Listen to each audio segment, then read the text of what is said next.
மதம் கொண்ட யானை என்ன செய்யும் தெரியுமா? மதம் கொண்ட யானை என்ன செய்யும் தெரியுமா? முத்துவேல் கருணாநிதி ஸ்டாலின் என்ற சினம் கொண்ட சிங்கத்திடம் தோற்றோடி போகும். அதற்கு சாட்சியம் கூறுவதாக அமைந்திருக்கிறது இந்த நூல் அறிமுக விழா.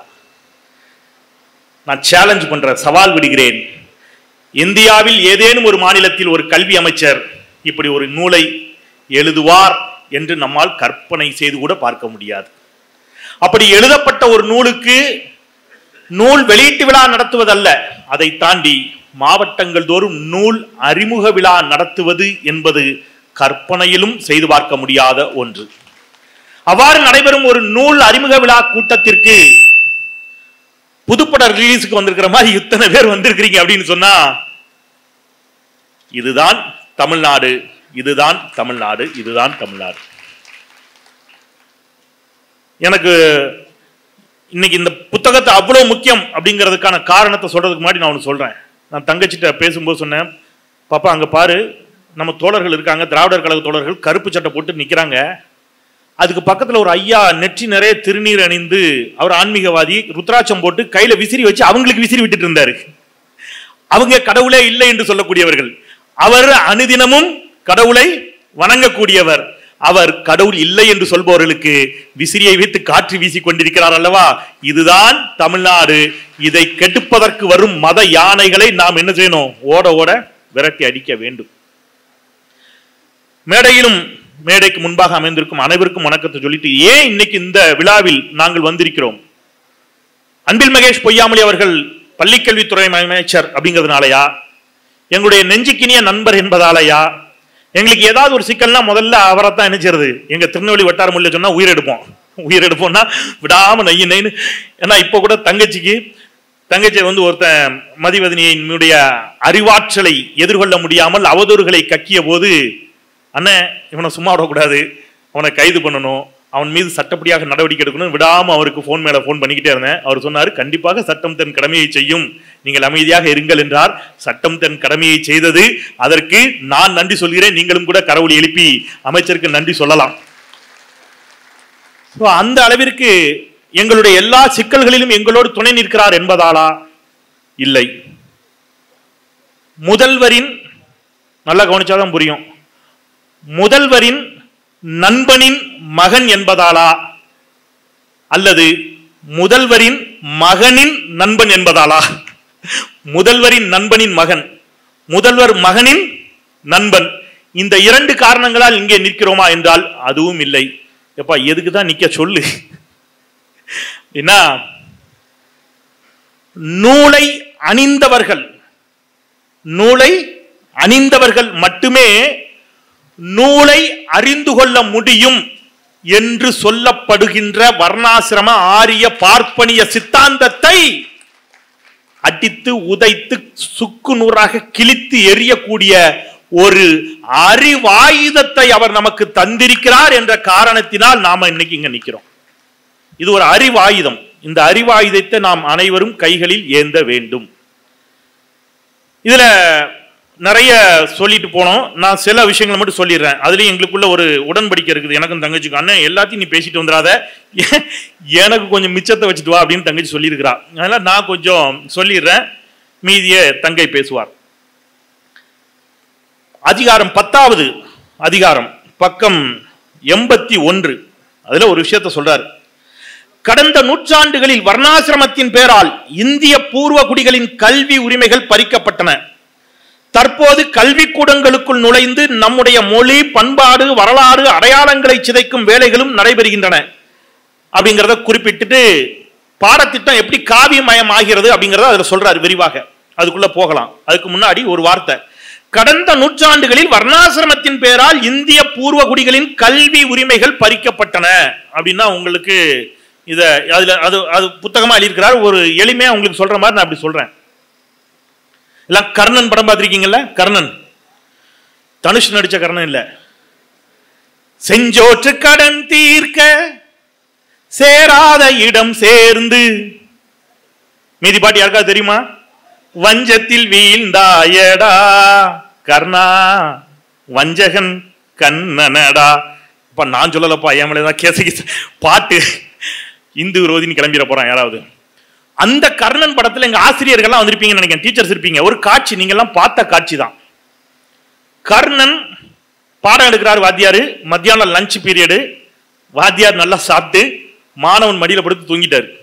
இப்பெல்லாம் அப்படி பண்ண முடியாது, அமைச்சர் அடுத்த நிமிஷம் நடவடிக்கை எடுப்பார். அப்ப குருகுல கல்வி, வாத்தியாரு மாணவன் மடியில கர்ணன் மடியில படுத்து தூங்குறாரு. இப்ப நல்லா ஏன் கலர்ல இருக்கிற ஒரு கரு வண்டு, டிவியில கொஞ்சம் வெள்ளையா தெரியுமே மேக்கப் போட்டு, ஏன் கலர்ல இருக்கிற ஒரு கரு வண்டு கர்ணனுடைய தொடைய துளைக்குது. துளைச்சு பீறிட்டு ரத்தம் வடியுது. அந்த ரத்தம் வடியுது, கர்ணன் ஆடாம அசையாம உட்கார்ந்துருக்கான். ஏன்? ஆடி அசைஞ்சா வாத்தியார் முழிச்சு திருப்பி பாடம் எடுக்க ஆரம்பிச்சிருவாரு. அதுக்கு வண்டு கடியே பரவாயில்ல. அப்படியா? அப்படி இல்ல, குரு பக்தி. அப்ப ஆடாம அசையாம இருக்கிறான் கர்ணன். அந்த சூடான ரத்தம் அப்படியே வலிகிறது ஆசிரியரின் கன்னத்துல. ஆசிரியர் அதை பார்த்து பதறி போய் முழிக்கிறார். கர்ணன் தொடைய வண்டு கடிச்சிருக்கு. இங்க டீச்சர்ஸ் இத்தனை பேர் இருக்கிறீங்கல்ல, நீங்க சொல்லுங்க, உங்க ஸ்டூடெண்ட ஒரு தேல் கடிச்சிருச்சு, ஒரு வண்டு கடிச்சிருச்சு பள்ளிக்கூடத்துல, நீங்க எல்லாம் என்ன செய்வீங்க? ஐயோ ஏன் நாசமா போற வண்ட இப்படி கடிச்சு விட்டிய அப்படின்னு பையனை கூட்டு ஆஸ்பத்திரிக்கு ஓடுவோம், அப்படிதானே? ஆனா அந்த வாத்தியார் என்ன கேட்டார் தெரியுமா? என்ன கேட்டார் தெரியுமா? உண்மையை சொல், நீ பிராமணனா? ஏண்டா இதுக்காக நான் வண்டு கடியை பொறுத்துக்கிட்டு இருந்தேன். கர்ணனுக்கு தான் யாருன்னே தெரியாது. தளபதி படத்துல ரஜினிகாந்த் அவங்க அம்மா ஆத்துல விட்ட மாதிரி கர்ணனை விட்டாங்க. கர்ணனை விட்டதை பார்த்தா தளபதி படம் எடுத்தார், அப்படி வச்சுப்போம். கர்ணனுக்கு தான் யாருன்னே தெரியாது. இவன் திருதுன்னு முடிக்கிறான். ஐயா கம்யூனிட்டி சர்டிஃபிகேட்லாம் இல்லையா, நான் யாருன்னு தெரியாதியா, நான் கண்டுபிடிச்சேன் நீ பிராமணன் இல்ல. எப்படி கண்டுபிடிச்ச? ஒரு பிராமணனால் இவ்வளவு வலியை தாங்கி கொண்டிருக்க முடியாது. சரியா? இப்ப என்ன பிரச்சனை? அங்கதான் பிரச்சனை. நான் பிராமணர்களுக்கு மட்டும்தான் கல்வி கற்றுக் கொடுப்பேன். நீ கல்வி கற்றதே தப்பு. அதுக்கு இப்ப என்ன செய்ய முடியும்? படிச்சு முடிச்சாச்சு, கோர்ஸ் கம்ப்ளீட் பண்ணியாச்சு, சர்டிபிகேட் வாங்கியாச்சு, இனி ஒன்றும் பண்ண முடியாது. அதெல்லாம் கிடையாது, பண்ண முடியும். என்ன பண்ணுவ அப்படின்னா, வாத்தியார் சாபம் கொடுக்கிறார். நீ படித்த கல்வி அனைத்தும் உனக்கு மறந்து போகட்டும் என்று சபிக்கிறார். தாய்மார்களே, பெரியோர்களே, கர்ணன் செய்த பாவம் என்ன? கர்ணன் செய்த பாவம் என்ன? அவன் பார்ப்பனனாக பிறக்காமல் போன ஒரே காரணத்திற்காக அவன் கற்ற அனைத்து கல்விகளும் அவனிடமிருந்து பறிக்கப்பட்டது. அப்படியே கட் பண்ணி ஓபன் பண்ண அடுத்தது இன்னொரு ஷாட். அங்க ஏகலைவன் அவன் போய் ஒரு வாத்தியார்ட்ட கேட்கிறான், ஐயா என்னைய சேர்த்துக்கிடுங்க, நான் படிக்கிறேன். ஐயா உன்னைய சேர்க்க முடியாது, நான் சத்திரியனுக்கு மட்டும் தான் சொல்லிக் கொடுப்பேன். அவன் பரவாயில்ல போன்னு அந்த வாத்தியார் சொல்லி கொடுக்கறத மறைந்து இருந்து பார்த்து வாத்தியார மனசுலயே நினைச்சு படிச்சுட்டான். இப்ப வாத்தியாருக்கு கடுப்பு, நான் தான் உனக்கு சொல்லி கொடுக்கல, நீ எப்படி படிச்ச? உன்னை நினைச்சே படிச்சேன், நீ படிக்க கூடாது. படிச்சுட்டேன், இப்ப என்ன பண்ண போற? சரி படிச்சல, எனக்கு டியூஷன் ஃபீஸ் கொடு. என்ன வேணும்? ஒரு காசு கேட்டிருந்தா கொடுத்துருக்கலாம், அந்த காலத்துல தேனு திணை மாவு கேட்டிருந்தா கொடுத்துருக்கலாம். ஏகலைவனிடம் வாத்தியார் என்ன கேட்டார்? என்ன கேட்டார்? கட்டை விரலை கேட்டார். ஏன்?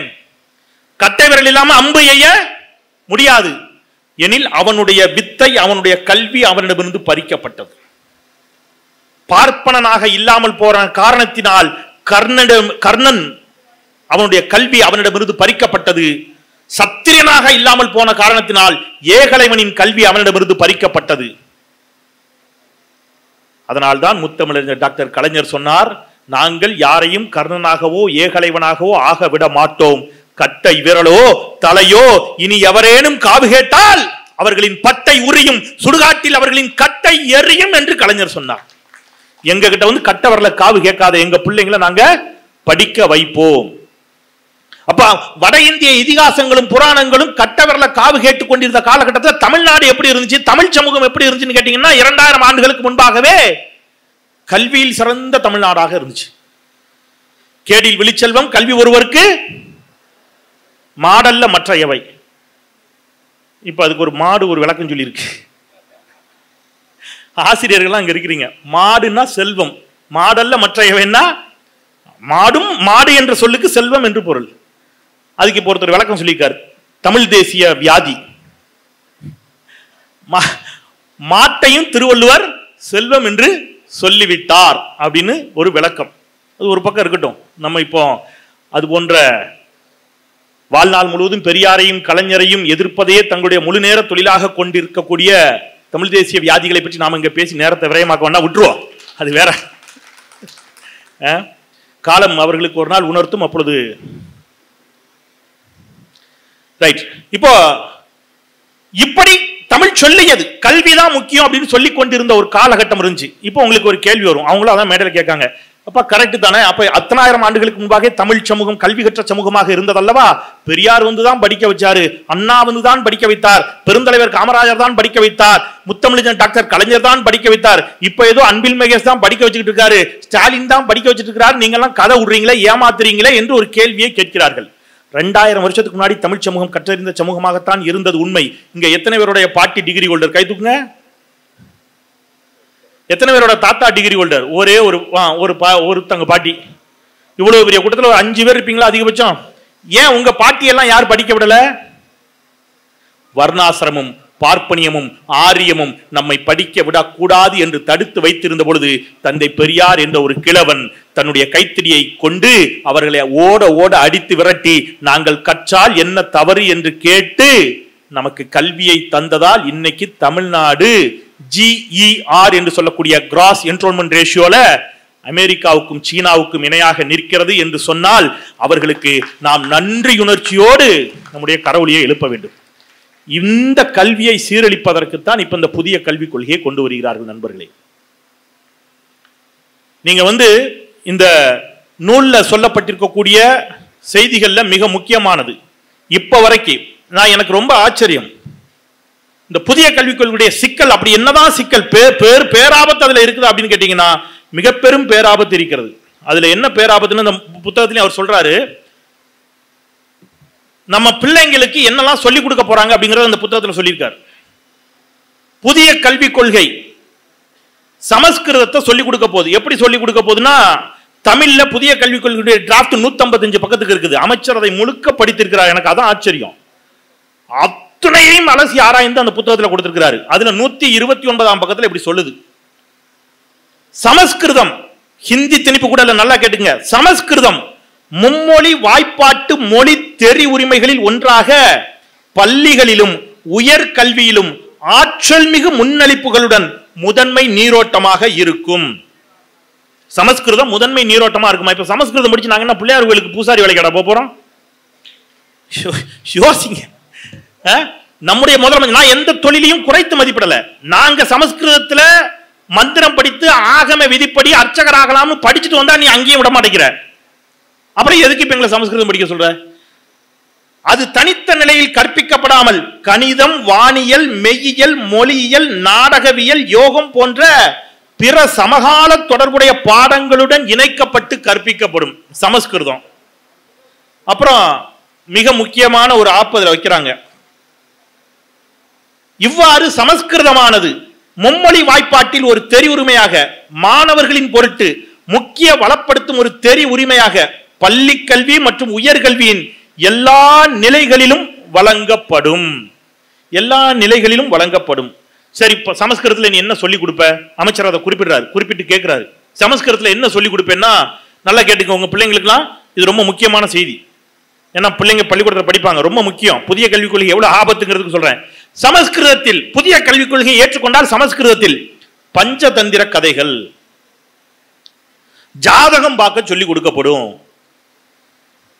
போட்டிருக்குங்க உண்மையிலே. இப்ப நீங்க யோசிச்சு பாருங்க, உங்க பிள்ளைங்களை ஒரு மயில்சாமி அண்ணாதுரை ஆக்கணும்னு ஆசைப்படுவீங்களா? ஐயா மாசே ராஜேந்திரன் மாதிரி ஒருத்தான் தமிழ் அவர் மேனாள் பல்கலைக்கழகத்துடைய துணைவேந்தரா ஆக்கணும்னு ஆசைப்படுவீங்களா? நம்ம கல்வி அமைச்சர் மாதிரி ஆகணும்னு ஆசைப்படுவீங்களா? இல்ல எங்கனையாவது சோசியம் பார்க்கறதுக்கு அனுப்பணும்னு ஆசைப்படுவீங்களா? நீங்க சொல்லுங்க. ஜாதகம், இதோபதேசம் மற்றும் வேடிக்கை கட்டுக்கதைகள் ஆகியவற்றை நாங்கள் கற்றுக் கொடுப்போம்.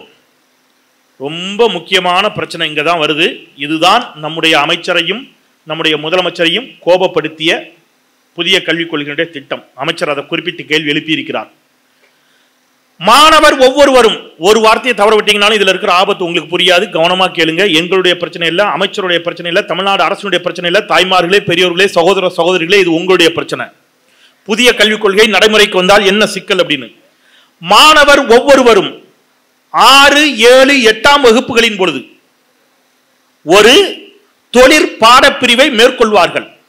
அது தச்சு வேலை, மின் வேலை, உலோக வேலை, தோட்ட வேலை, மண் பாண்டம் செய்தல் முதலியவை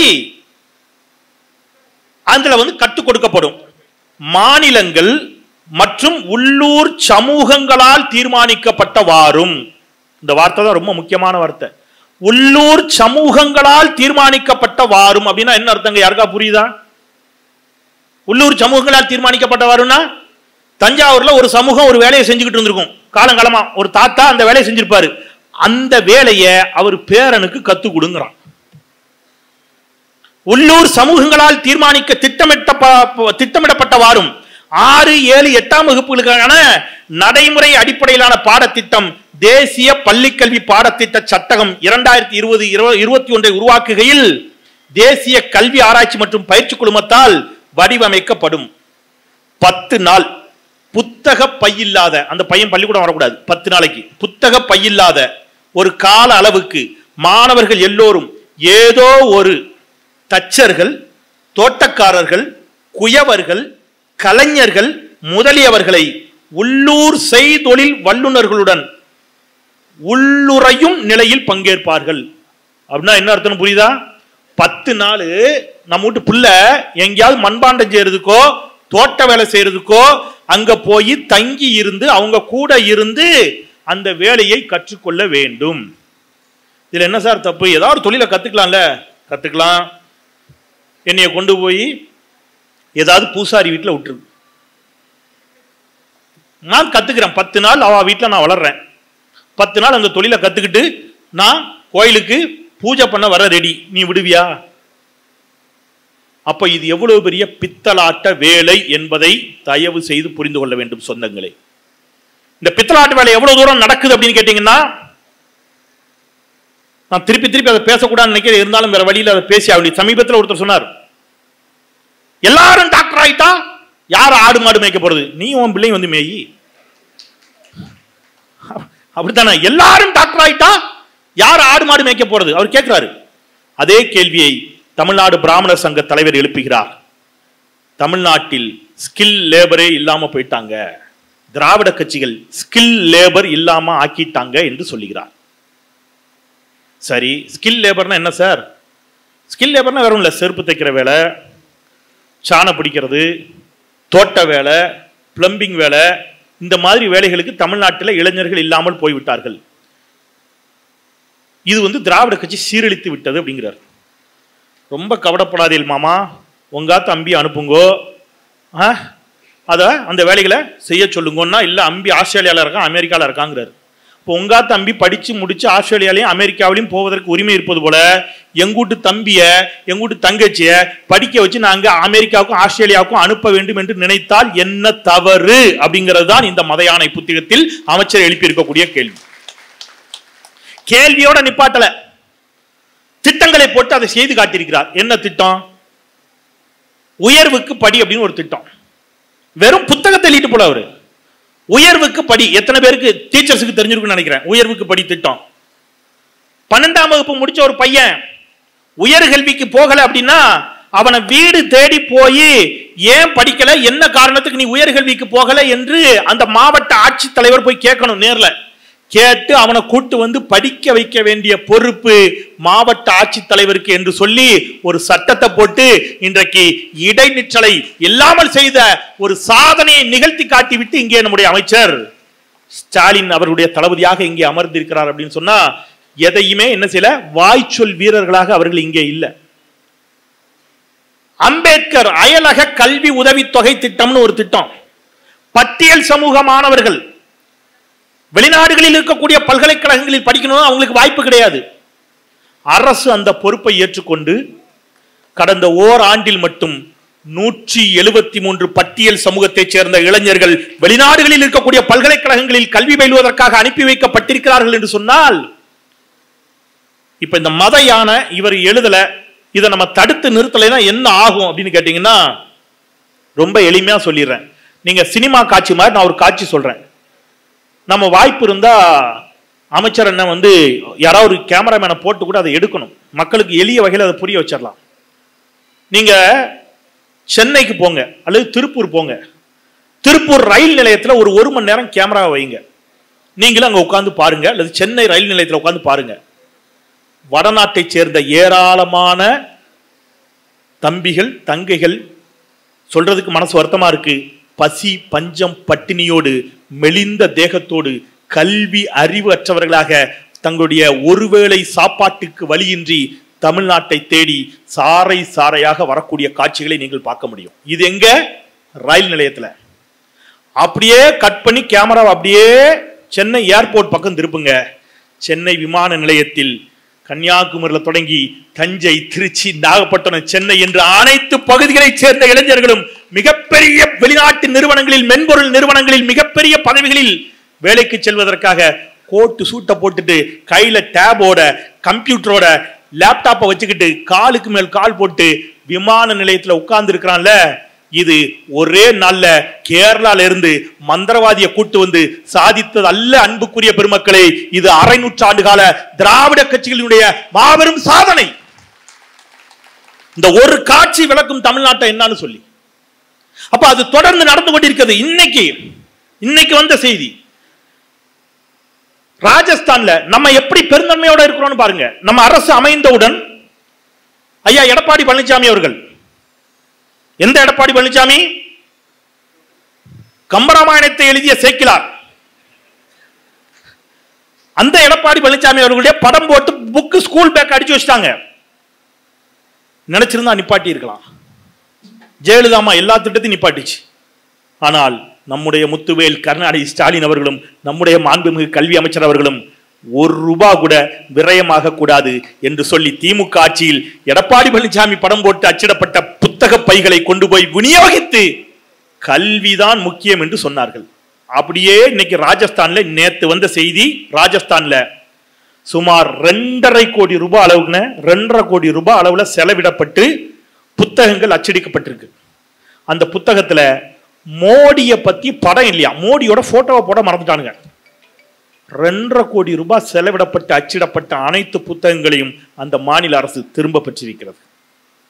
அப்போ கல்விக்கு தமிழ்நாடு என்னவாக முக்கியத்துவம் கொடுக்கிறது, வட மாநிலங்கள் என்னவாக முக்கியத்துவம் கொடுக்கின்றன என்று சொன்னால், கடந்த ஆண்டு நிதி நிலை அறிக்கையில் 46,767 கோடி ரூபாயை தமிழ்நாடு மாநிலம், ஒரு மாநிலத்துக்கு கொடுக்கப்பட்ட காசு 46,767 கோடி ரூபாய் நிதி பள்ளி கல்வித்துறைக்கு மட்டும் ஒதுக்கீடு செய்யப்பட்டிருக்கிறது. ஒன்றிய அரசு 78,000 கோடி ரூபாயை ஒதுக்கீடு செய்திருக்கிறது. ஒட்டுமொத்த இந்தியாவிற்கும் 78,000 கோடி. ஆனால் ஒரே ஒரு தமிழ்நாடு 46,000 கோடியை ஒதுக்கீடு செய்திருக்கிறது என்று சொன்னால், இதுதான் நம்முடைய கல்வி வளர்ச்சிக்கான சான்று. அதுக்கான ரிப்போர்ட். எஸ், அரசு பள்ளிகள் ஏதோ அவமான சின்னம் என்பது போல பேசுகிறார்கள். இன்றைக்கு நம்முடைய பள்ளி கல்வித்துறை அமைச்சர் வந்த பிறகு புதிய தலைமுறையில முதல் நாள் வந்த செய்தி இப்போ இன்னும் அதிகமா இருக்கும். பள்ளிக்கூடம் திறந்த அன்னைக்கு வந்த செய்தி, அரசு பள்ளி மாணவர் சேர்க்கை 1.8 லட்சத்தை தாண்டி சென்று கொண்டிருக்கிறது. இதுவரை இல்லாத சாதனை இது என்று புதிய தலைமுறை செய்தி வெளியிட்டிருக்கிறது. நண்பர்களே, ஆசிரியர் பெருமக்களே, உங்களுக்கு என்னுடைய வணக்கம், பாராட்டுக்கள். நம்முடைய அமைச்சருக்கு மனம் இருப்பவர்கள் கைதட்டி பாராட்ட தெரிவிக்கலாம். கையில புண்ணு வந்துராது. ஏன்னா நம்ம செய்யாததெல்லாம் செஞ்சதா ஒருத்தன் சொல்லிக்கிட்டு இருக்கான். செஞ்ச சாதனையை சொல்லும் போது அப்படியா செஞ்சாரா, சரி அப்படின்னா அப்புறம் எப்படி செய்வாரு? எனக்கு உள்ளபடியே தங்கச்சிக்கு எப்படின்னு தெரியல. எனக்கு வேணா வாய்ப்பு இருந்தா அண்ணன் என்னை ஏதாவது கவர்மெண்ட் ஸ்கூல்ல சேர்த்து விடுங்க ஒரு 2 வருஷத்துக்கு. ஏன்னா எனக்கு சில வெளிநாடு எல்லாம் பார்க்கணும்னு ஆசையா இருக்கு. இவர் வந்ததுக்கப்புறம் அவ்வளவு வெளிநாட்டுக்கும் பிள்ளைகளை கூட்டு போறாரு. நீங்க பாருங்க, பள்ளி கல்வித்துறை நடத்திய போட்டிகளில் வெற்றி பெற்ற 22 மாணவர்கள் கல்வி சுற்றுலாவாக எங்க போயிருப்பாங்கன்னு நினைக்கிறீங்க? யாராவது கெஸ் பண்ணுங்க, எங்க போயிருப்பாங்க? ஊட்டி, கொடைக்கானலா? ஜெர்மனி கூட்டு போயிட்டு வந்திருக்கிறாருங்க. கல்வி சுற்றுலாவாக சாமானிய அரசு பள்ளி பிள்ளைகள் ஜெர்மனிக்கு போயிட்டு வந்திருக்குது. நாம் படிக்கும் போது கன்னியாகுமரி கூட எங்களை கூட்டு போனதில்லை. அடுத்தது, தமிழக அரசு பள்ளி மாணவர்கள் 68 பேரை துபாய் நாட்டுக்கு கல்வி சுற்றுலாவுக்கு அழைத்து சென்று வந்திருக்கிறார். சாமானிய வீட்டு பிள்ளைங்க. பல பிள்ளைங்க தஞ்சாவூரை தாண்டியது இல்ல, திருநெல்வேலியை தாண்டியது இல்ல, துபாய் கூட்டு போயிட்டு வந்தார். நான் முதல்வன் திட்டத்தின் கீழ் சிறப்பு பயிற்சி பெறுவதற்காக 25 மாணவர்கள் தமிழக அரசால் லண்டனுக்கு அனுப்பி வைக்கப்பட்டுள்ளார்கள். அரசு பள்ளி மாணவர்கள் 50 பேர் கல்வி சுற்றுலாவுக்காக இந்த ஆண்டு நினைக்கிறேன், போன மாசம் தானே 50 பேர் ஜப்பானுக்கு கூட்டு போயிட்டு வந்தாரு. நம்ம ஜப்பானை மேப்ல பார்த்ததோட சரி. அதனாலதான் சொல்றேன், என்ன செய்யுங்க, எங்கேயாவது ஒரு ஸ்கூல்ல சேர்த்து விட்டுருங்க அப்படிங்கிற அளவுக்கு இன்றைக்கு இத்தனை திட்டங்களை கொடுத்திருக்கிறார். நிறைவாக நான் ஒன்றை சொல்லி, இல்லைன்னா இப்பவே தங்கச்சி மனசுக்குள்ள திட்ட ஆரம்பிச்சிருப்பா, மீதியாவது சொல்லாம நீ வா அப்படின்னு நினைச்சிட்டு இருக்கும் தங்கச்சி. அதெல்லாம் ஒன்றை மட்டும் சொல்லிட்டு நிறைவு செஞ்சிடறேன். மத யானை அப்படின்னு சொல்லிக்கின்ற பொழுது, இது இந்த சண்டை எங்கிருந்து தொடங்கியது அப்படின்னு கேட்டா இன்னைக்கு நேத்து இல்ல. நீங்க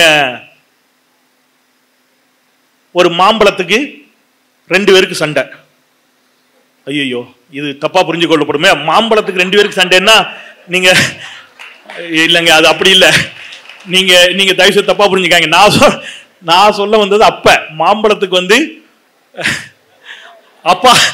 அப்பாவுக்கும் பையனுக்கு, அப்பவும் தப்பா தான் வருது. சரி, அப்பாவுக்கும் பையனுக்கு சண்டைனா பிரச்சனை ஆயிடும். சரி, அண்ணனுக்கும் தம்பிக்கும் சண்டை இல்லையா? ஆனை முகத்தோனுக்கும் அவன் தம்பி தமிழ் கடவுள் முருகனுக்கும் சண்டை. போட்டி என்ன? ஜெனுனா நடந்திருக்கணும். உலகத்தை யார் முதல்ல சுத்தி வராங்களோ அவங்களுக்கு மேங்கோ, அதான் காம்படிஷன். நம்ம ஆள் வண்டி எடுத்துட்டு கிளம்பிட்டாரு, உலகத்தை சுத்திட்டு வந்துட்டாரு. ஆனால் ஆனை முகத்தோன் என்ன பண்ணாரு? அவரால் அவ்வளவு அப்படி போக முடியாது, இல்ல, ரொம்ப கஷ்டம், ரிஸ்க்.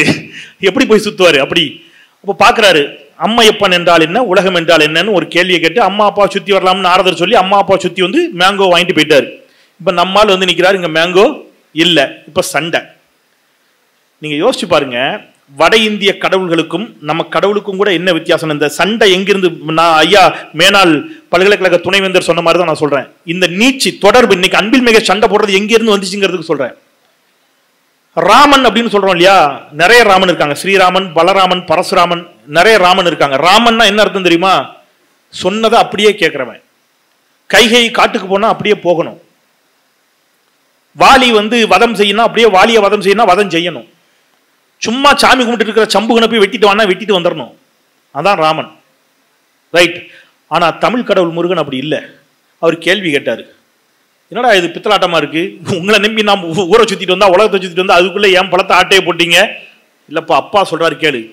அப்பாவா இருந்தா யாரா இருந்தா எனக்கு என்ன, கேட்க முடியாது. நியாயம்னா நியாயம்தான்.